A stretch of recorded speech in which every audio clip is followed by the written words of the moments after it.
There's a standard playbook at congressional hearings, and I've covered dozens of them. When a top presidential aide is facing a hostile committee run by the other party, the lawmakers conduct something of an inquisition, and the witness eventually jabs back at what he or she considers unfair questioning. So the stage was set when GOP lawmakers on the House Oversight Committee began pummeling Merrick Garland for hours on the Hunter Biden investigation.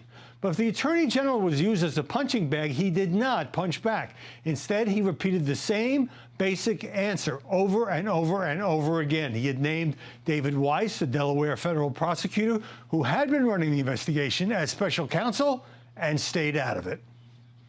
Mr. Weiss was a long-standing career prosecutor who was appointed by President Trump. I'm not permitted to discuss ongoing investigations. Mr. Weiss is an experienced federal prosecutor with extensive experience and with sufficient credibility to be appointed by President Trump.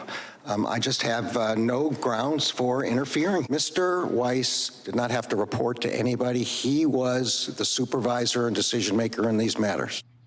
This was endlessly frustrating to the Republican members who wanted information about the president's son and kept getting the same robotic answers, even as they prepare for an impeachment inquiry against Joe Biden. But Garland's game plan was clearly to say as little as possible. I'm Howard Kurtz, and this is MediaBuzz.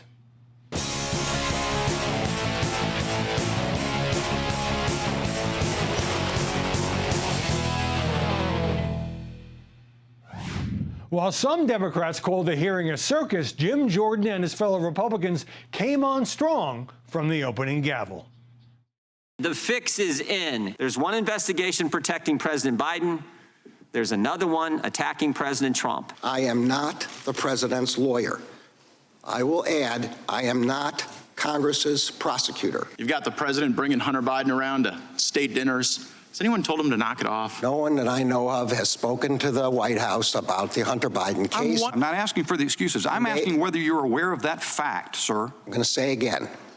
I'm going to say again and again if necessary. I did not interfere with, did not investigate, did not make determinations. The Attorney General's own prosecutors are getting caught red-handed covering up Biden family corruption, and the Attorney General says, I can't talk about it because I promised the Senate I wouldn't. I liked that when these people were coming after him, and I think, frankly, showing themselves to be extremists or fools, he stayed calm, he stayed measured, and he stayed on message. I'm not sure it accomplished very much, but I also don't think it did a single thing to elevate in the present low standing of the Justice Department in the eyes of the public. Republicans threw out all manner of specious allegations, accusing the Justice Department of all sorts of malfeasance in the investigation into the president's son by a Trump-appointed prosecutor, no less. Joining us now to analyze the coverage in Nashville, Clay Travis, the founder of OutKick and a syndicated radio host, and Ameshia Cross, political commentator for Sirius XM. Clay, the media, it seems to me, are largely backing Merrick Garland's robotic answers that we've just seen again and again. I'm getting a feeling of deja vu about, and saying I'm not involved in the Hunter Biden investigation. How much do you think that frustrated the House Republicans? I don't think it really frustrated the House Republicans at all, and thanks for having me on. I hope everybody's having a fantastic Sunday, because the overwhelming majority of the American public is starting to recognize that there is a real issue at play here between Hunter Biden and Joe Biden. Even in the most recent CNN poll, as all of the data continues to filter its way out, I believe the House Republicans are trying to make the case not to the media, who they know is going to continue to a large extent cover for Joe Biden. I think they're trying to reach the addressable members of the public who are willing to examine and understand what's going on between Hunter and Joe Biden. And just keep this in mind, because I do think it's worth mentioning as we get ready here for 2024.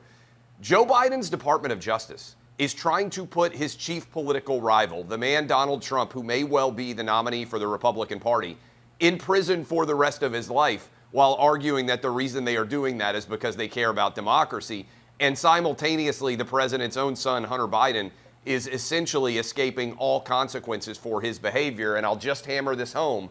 If you look historically at what happened with Richard Nixon, at what happened with Bill Clinton, and what happened with Donald Trump, There are more credible allegations of criminal wrongdoing right now against Joe Biden of a severe nature than there ever were against any of those three men combined. And yet the media still, to a large extent, buries its head in the sand. Well, Misha, you'll have to use a hammer, too. I do think that the GOP would have gone haywire if Garland had said that he was involved.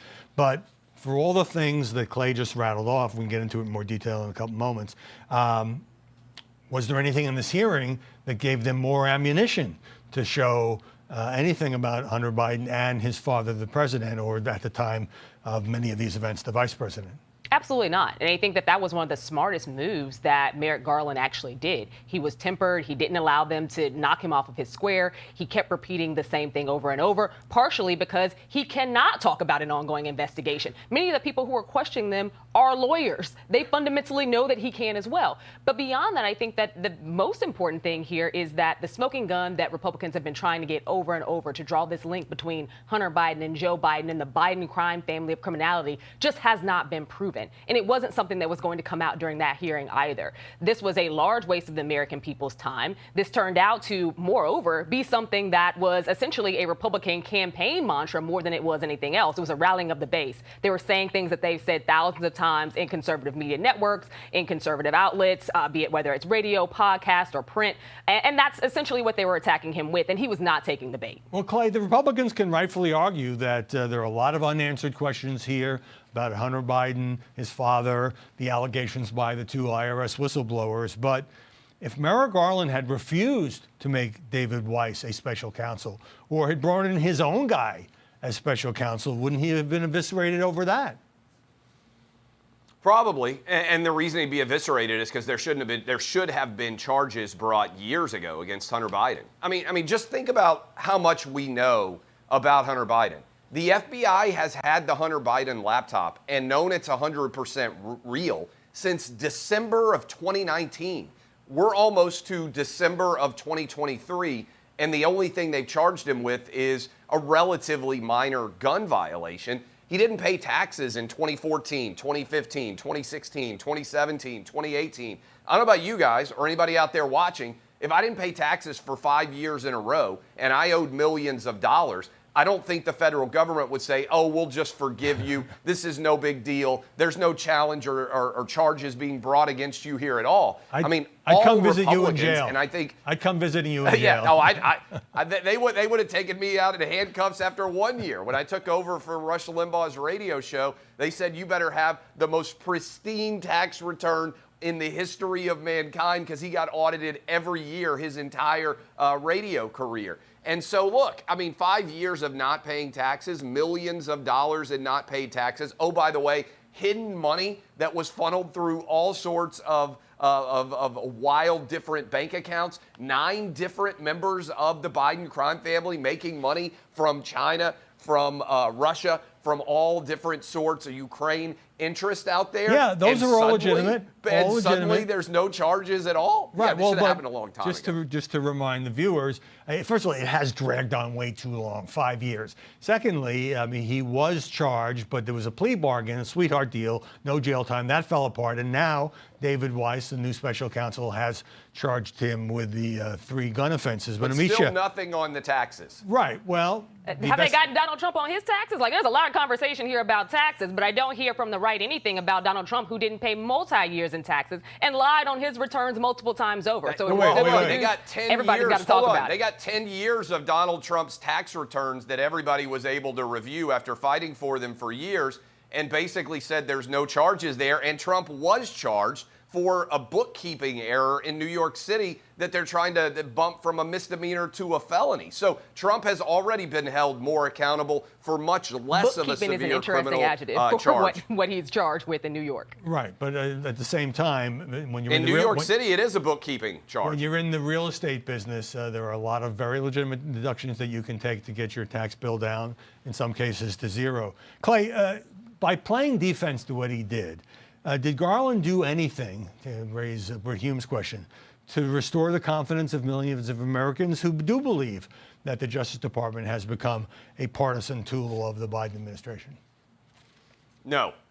Look, he needs to immediately, Weiss does, charge Hunter Biden to the full extent of the law with all of the tax evasion that he did, face then, as a result, years and years in prison. And look, I've got a lot of issues with the Department of Justice in general. I'll actually float this idea. I said on my radio show the other day, if Joe Biden was actually interested in being the person who he ran as president, a uniter, not a divider, a person who would restore a sense of decency to the White House, I actually think he should pardon Donald Trump on all charges in Washington, D.C. and on all charges on South Florida. Also pardon his own son, say, let's go ahead and put all this behind us and let's get going with 2024 in the event that Biden is going to be the nominee. Go ahead and wipe this off the board, because this is absurd and ridiculous. As much attention as you can give to Hunter Biden, I think the far bigger story for the Department of Justice is the fact that Hunter Biden is a small part of what's going on with Merrick Garland. They're trying to put Donald Trump in prison for the rest of his life while he's running to be president of the United States. We've never seen anything like this. Trying to steal an election, we've never seen anything like it. We also have never seen anything in this country like January 6th.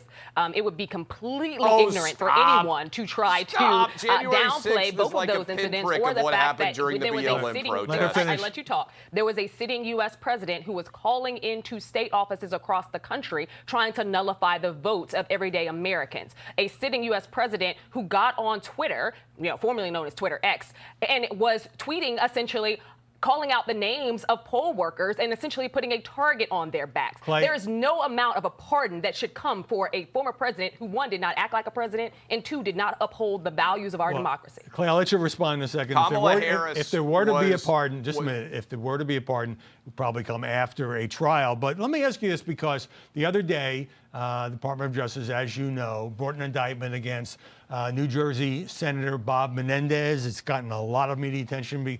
$500,000 in cash, some coming out of the pockets of jackets with his name on it, gold bars and so forth. Doesn't that suggest that the Justice Department goes after Democrats, many of whom have called on Menendez to resign, as well as Republicans?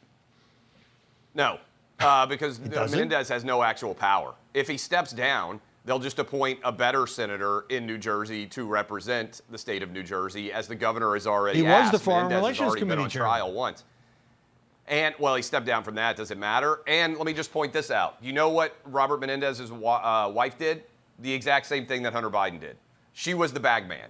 She was the one who got paid by all the foreign interests. She was the person who was accepting all the cash and all the gold bars and all of the money. And let me just say, by the way, the idea that January 6th is a unique threat, quickly, the BLM protest killed far more people, created far more damage, and it was a pinprick of 97%. No, I don't have time to go back to that. 97% of the BLM protests were completely non-violent. All right. So let's not. That 3%, 3% of a 6-month protest is a lot.